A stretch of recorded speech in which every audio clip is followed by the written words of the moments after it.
Bonjour tout le monde. Aujourd'hui, on va vous présenter un exposé sur les femmes dans la société, présenté par Salma Mabrouki, Sarah Noukna et Doua Ouizid. En premier lieu, on va commencer par l'histoire des femmes dans le monde rural de 1945 à nos jours. Être à la terre, vivre à la campagne après 1945. Au sortir de la guerre, être paysanne ne relève pas du choix. C'est un état transmis en héritage.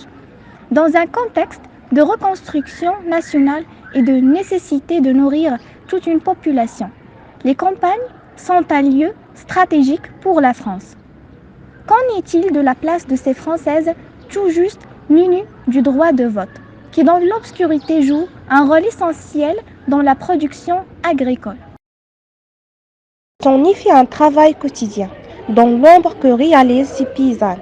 Ceci s'explique par la structure même de l'habitat qui ne sépare pas espace de vie et espace de travail. Les femmes passent indifféremment de la ferme à la maison, effectuant les tâches ménagères comme ils soignent les bêtes. On ne reconnaît pas aux femmes au travail professionnel, mais plutôt la gestion domestique de la ferme liée à leur état de femme. Ce repli sur le foyer s'explique par la mécanisation qui s'accentue en cette période de rationalisation de l'agriculture. Peu à peu, la technique, la mécanique deviennent la chasse gardée des hommes, laissant aux femmes les travaux manuels et de soins.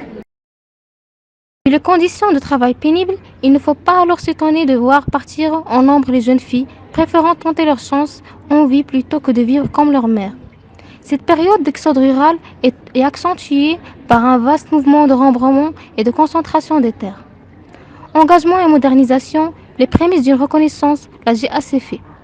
Et l'association de la jeunesse agricole catholique féminine va marquer les années de ces combats. Tant sur le plan professionnel que sur le plan privé, une parole est enfin libérée et se traduit par des actions en zone rurale.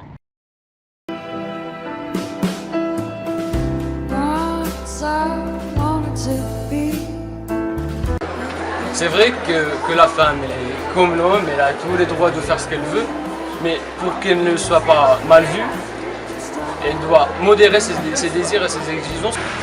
Non, mais je pense que c'est plutôt... la femme, c'est plutôt la maîtresse de maison. Enfin, c'est quoi la différence entre un homme et une femme?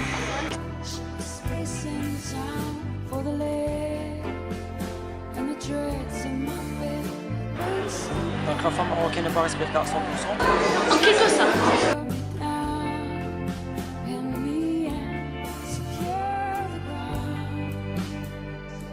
ما بقاش كتمشى تحت السلطه ديال الراجل حيت Jusqu'à maintenant, elle dépend toujours de l'homme. C'est le Marocain, ça dépend des classes sociales, je dirais. كاين بعض النساء باقيين تحت السيطره تاع الرجل وبعض النساء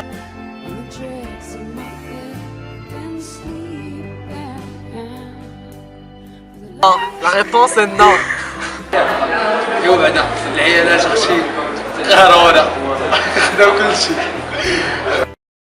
En dernier lieu, on va voir la position de la femme dans la société. Alors, comment considérer la femme dans notre société? La question peut surprendre de par sa naïveté.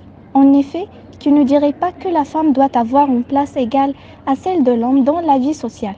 Ce que chacun défend dans ses dires, chacun les définit dans ses actions. La femme a toujours, dans quelques civilisations que ce soit, été dominée par l'homme. Nous assistons au retour d'un esclavage insidieux. La femme tend à limiter l'homme par le travail.